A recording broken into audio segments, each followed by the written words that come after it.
cause that be natural. Lady D. Ain't looking tacky. I keep my game tactful. Yo. Yeah, I'm so nappy. M.O.B. Cause that be natural. The infamous. Ain't looking tacky cause I keep my game tactful. I'm so pretty, I'm so faboo, I'm so natural, it's like it's a taboo. I'm so filthy, got the tattoo, stuck in these bitches like I own ragu. On my business with my platoon, getting these minutes like I'm a typhoon. Down the jersey on that cartoon and I'm still on top. Hey guys, and welcome back to Afros and Baby Hairs, and thank you for joining me again in the reading room for book review number 12.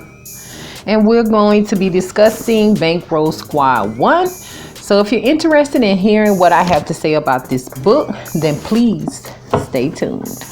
I am not and do not promote this book to anyone who is under the age of 18. This book and video is for an adult audience. Therefore, if you are under the age of 18, please get your parents' consent and or supervision. Now that I've gotten that out of the way, let's get into this book review. These characters. So the main character is a guy named Malcolm Powers. He's the leader and the brain to the body of this organization. Kyla is over negotiations in special services, and she's also Malcolm's ex. You have Jennifer, who is Malcolm's wife. She's a white lady. So I'm guessing, and I'm stepping out on a limb to say that everyone else in the book is black. So anyway, that's Jennifer. Then you have Catfish, and he's over the special victims unit. You have Brink over aerial transportation. You have Marco, the associate director. Pam, she's over contamination control, and she's trying to, get with Malcolm. And excuse the people mowing the yard outside, but I hope you guys can hear me okay. And then you have Prince Tron, who's over accounts and balances. You have Waller, who is Sweetback Fatty's little brother. You have Wet, aka Tracy, who's a bartender, and she's also Sweetback Fatty's of the organized general committee's baby mama. So there is also another little clique, which consists of Wolf, Coward 1, and Coward 2. These are a clique of dudes who are cowards, of course, and they rob people and kill people for their wealth. Then you have Trish, who is Catfish's wife and also best friend to a girl named Bunny. We have Diaz, Raleigh, and Dexter. Dexter is actually a member of the Bankroll Squad, but his brother Raleigh is a member of the Dynasty Cartel, and so is Diaz. Then you have Sunshine and Rain. These are some strippers / prostitutes that actually work for Kyla. And then you have Jelly, who is the owner of the North Side Chop Shop. So I'm gonna give you guys a few pointers about the book.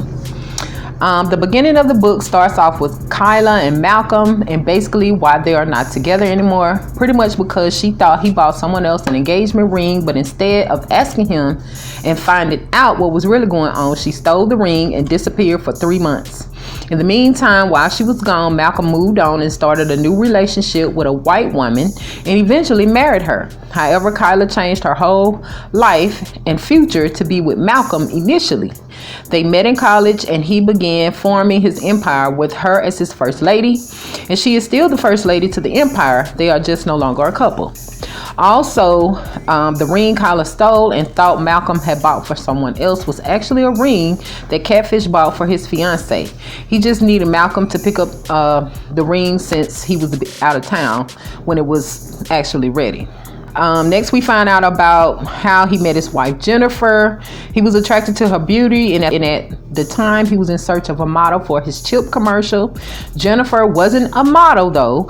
She had no job, no goals, no hustle, just beauty and materialistic needs.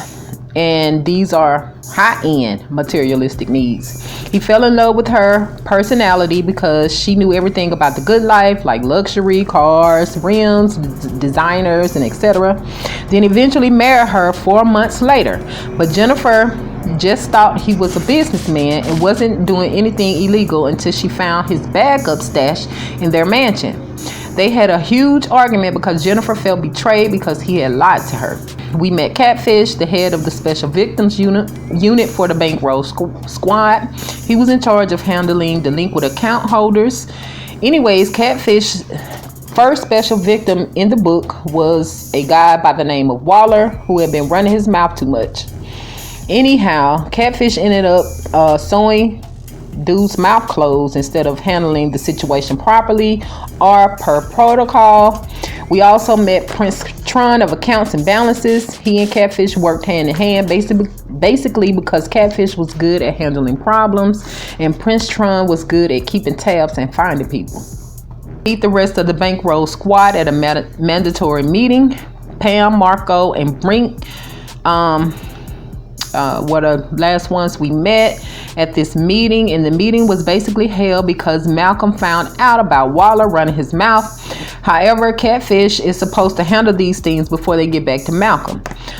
Also, the meeting was to discuss what Pam has been doing with the money she was supposed to be cleaning, and about a club they were supposed to be visiting that was a potential investment for the squad. And next we meet the cowards, Wolf, Coward 1 and Coward 2, which are some scary dudes who like to shoot and rob people for their wealth.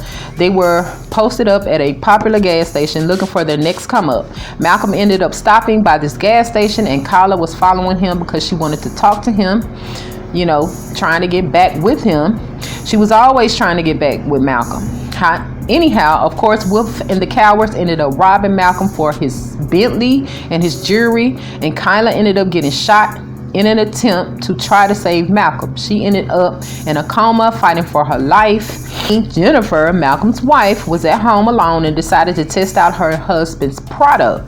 She basically got high super fast, started hallucinating, and then tried to call her husband, who was of course busy and didn't answer because they were at the hospital because of the robbery. So Jennifer just assumed he was cheating, so she decided to go to the club with no panties and no bra on so that she could cheat too. After getting Kyla into the hospital, they found out that she may never come out of the coma, and if she did, she may never be able to walk. She will be left in a vegetation state or vegetable state. She had also died twice and they brought her back. So the question now was, did they want to keep her on life support because the machine was so expensive? Malcolm ended up cutting a check for about $2 million to keep her alive for this machine.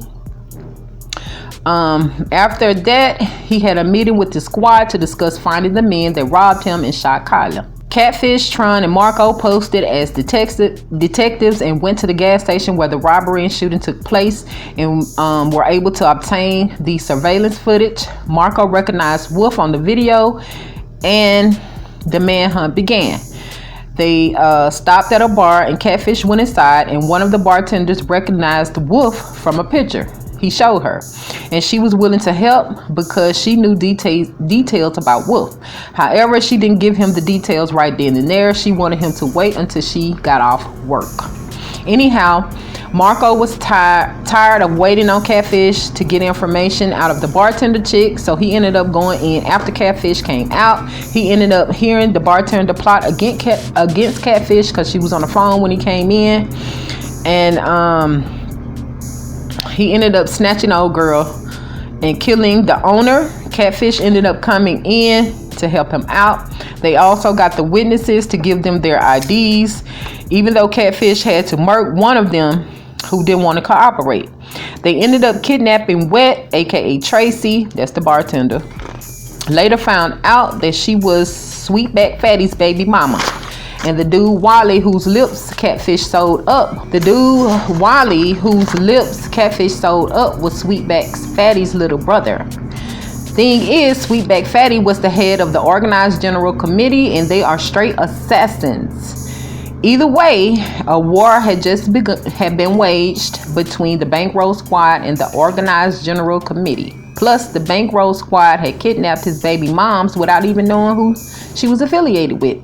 Meanwhile, since chopping down Malcolm's Bentley and now having all Malcolm's jewelry, Coward 1 wanted to go to the club and stunt and find him a one-night stand. He had X-pills on deck because that's usually how he got girls, is by drugging them. Anyway, when he got to the club in his rented limo, he ended up spotting Jennifer, Malcolm's wife, who was already high on coke and ready to smash, especially since she assumed Malcolm was out cheating.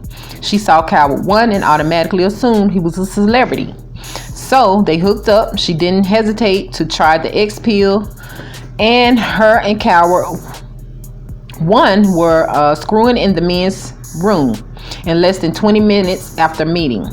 They left the club and went to a hotel to keep the party going. Later, Coward 1 saw her huge stash of coke she had in her purse and began questioning her about, where she got it from. She told him she got it for free, and there was plenty more where that came from. So Coward 1 began planning his next come up.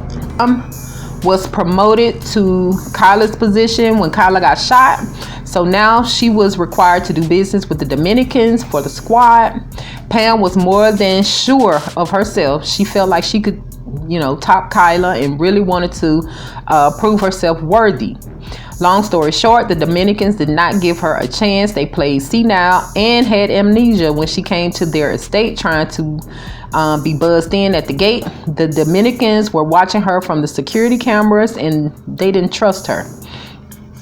Malcolm basically fired her when she returned with the news that she was unsuccessful with the Dominicans. He was highly upset because now the squad had a drought. They had absolutely no weight to move. Jennifer had left several texts on Malcolm's phone. She told him she was out cheating because he was out cheating, told him she wanted a divorce and all kind of other crap. The guy hired by Marco to run one of the trap houses of the Bankroll squad. But when Dexter got the message that the squad was dry and at war, he went straight to his brother Raleigh and his best friend Diaz to try to get their dynasty cartel to take over Bankroll's turf. Dexter also wanted a leadership role, and Bankroll wasn't allowing him to level up. Anyway, during his meeting with the dynasty cartels, 2 stripper prostitutes were there who worked for Kyla. They overheard everything. Their names are Sunshine and Rain. Eventually, Dexter helped the dynasty cartel take over one of the trap houses, actually the one he was given by the Bankroll squad to run. And anyway, when he took over that one, business was booming, especially because at this point there was a drought. Scene somewhere along the way, Tracy, aka Wet, Sweetback Fatty's baby mama, and Malcolm ended up messing around. Soon thereafter, he got a collect call from Jennifer needing to be bonded out of jail. She had got caught up with the coke on her or in her car. I'm not sure which one, but she ended up in jail. Malcolm discovers his backup stash was completely gone from the basement, and after reviewing his security cameras, he discovers that it was Wolf, Coward 1, and Coward 2, same people that robbed him and shot up Kayla. He also saw his wife having sex with Coward 1 while the other men watched. The Bankroll squad set out to find Wolf and his crew. They did find Wolf and Coward 1. However, Marco ended up getting killed. They never got around to Coward 2 because he was locked up with Jennifer. He got locked up when Jennifer got locked up. So next. This whole time, Brink has been MIA. This is another member of the Bankroll squad who Malcolm kept calling but never got an answer from. So that led to some suspicion, like why this dude never answers the phone. Pointer, Sweetback Fatty, ended up kidnapping Catfish's wife Trish and killing her friend Bunny. The Bankroll squad retaliated with shooting up Sweetback Fatty's barbecue joint. They ended up calling a truce after that because Sweetback realized that they were at war over something petty, which was his little brother's big mouth. Both squad returned the girls. Later, when Malcolm was about to bail Jennifer out of jail, he ended up basically getting raided by the FBI. Malcolm, Catfish, and Brink was arrested earlier. That's why he never answered the phone, because he had already gotten arrested. And they were looking at 30 to life, all because Pam, one of his workers, was actually an undercover agent.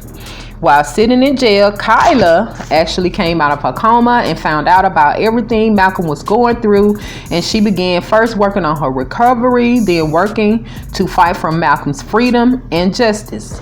Jennifer, on the other hand, did 3 months in jail and wrote him to tell him she wanted a divorce. Thoughts and opinions on Bankroll Squad 1 is this book series is starting off, pretty good. They had some twists and surprises all through the book, but so far I do like it. Seems like they need a few more goons on their squad. I don't like how flirty Malcolm is, but he is a psychiatrist or psychiatrist or something like that he went to school for, so he knows how to get into these women's heads and anyone else's head. I think Kyla should have moved on after he married Jennifer. Otherwise, she probably wouldn't be laying in the hospital bed fighting for her life. I knew Malcolm and Jennifer were doomed from, the get-go because their relationship was superficial and based on a lie. Anyway, this book had some comedic effects, seriousness, danger, suspense, thrill, excitement, action. Everything. So like I said, so far so good, and I am ready to get into book 2. At the Bankroll Squad 1, please leave your comments below and tell us what you thought. So yeah, guys, I do want to thank you all for joining in today for this book review. I hope to see you guys on the nenext one. Peace and love, and as always, DJ Mike C on the track. Cause that be natural. Lady D. Ain't looking tacky. I keep my game tactful. Yo, Yeah, I'm so nappy. M.O.B. Cause that be natural. The infamous. Ain't looking tacky. Cause I keep my game tactful. I'm so pretty, I'm so faboo, I'm so natural, it's like it's a taboo. I'm so filthy, got the tattoo, fucking these bitches like I own ragu. On my business with my platoon, getting these minutes like I'm a typhoon. Y'all is jersey on that cartoon, and I'm sitting on top of these buffaloes. I'm so nappy, I'm so nappy. All these dudes that wanna get at me, I'm so cultured and I'm happy. Jealous witches wanna come back me, cause I'm comfortable in my skin. End of the day, you lose, I win. I'm so profitable in my ends, don't care if I make or lose a few friends, and I look like $1 trillion. Lady, he won a lotto, cause in the Lord I trust. And beauty